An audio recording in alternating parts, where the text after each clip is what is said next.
बिस्मिल्लाहिर्रहमानिर्रहीम। अस्सलाम वालेकुम। नादरा ने एक खुशखबरी जारी की है आम आवाम के लिए।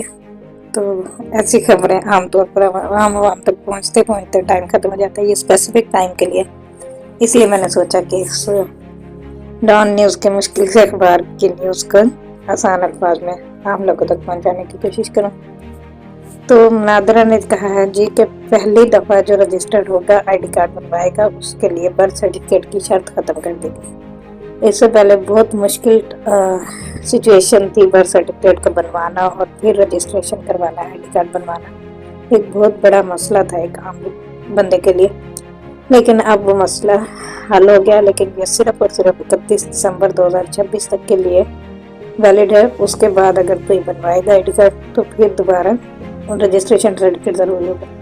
तो जिन लोगों की एज ज़्यादा है, अगर वो 18 साल से ज़्यादा है और फीमेल है, तो उसको निकाहनामा उसका अपना और उसके हस्बैंड की वेरिफिकेशन, अगर उसका हस्बैंड बाहर रहता है तो फिर उसका NICOP जो बाहर वालों के लिए आईडी कार्ड होता है एक आइडेंटिफिकेशन, वो चाहिए होगा। उसके अलावा बायोमेट्रिक वेरिफिकेशन उसके हस्बैंड की लाजमी है जो करवानी होगी। अगर फीमेल अनमैरिड है और 18 साल है उसकी या से ज़्यादा है एज, तो फिर ये हस्बैंड वाली शर्त नहीं होगी, लेकिन उसके पेरेंट्स में से किसी एक की बायोमेट्रिक वेरिफिकेशन लाजमी करवाई जाएगी और फिर वो उसका आईडी कार्ड बन जाएगा विदाउट बर्थ सर्टिफिकेट। उसके अलावा अगर कोई मेल है और 24 साल से ज़्यादा है उसकी एज, तो उसके लिए भी यही तरीकाकार है कि उसका वैलिड CNIC चाहिए, बनवाना होगा, किसी भी एक पेरेंट का लाजमी होना चाहिए, मतलब मदर फादर में से कोई भी, और उसकी वेरिफिकेशन होगी।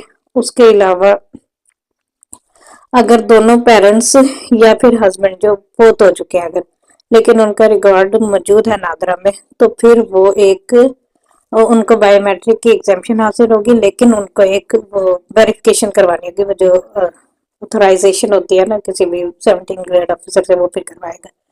अगर पेरेंट्स हयात हैं दोनों तो फिर उनकी आईडी कार्ड से ही हो जाएगी।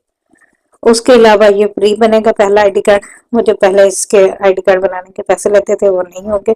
और एक दफ़ा जो बर्थ सर्टिफिकेट पर ये नादरा के आईडी कार्ड पर जो बर्थ डेट लिखी जाएगी, डेट ऑफ बर्थ यानी कि पैदाइश की तारीख लिखी जाएगी, वो परमानेंटली लिखी जाएगी और फिर उसको चेंज नहीं किया जा सकेगा किसी भी सूरत में। आज के लिए इतना ही। Thank you so much for listening. Allah हाफिज़।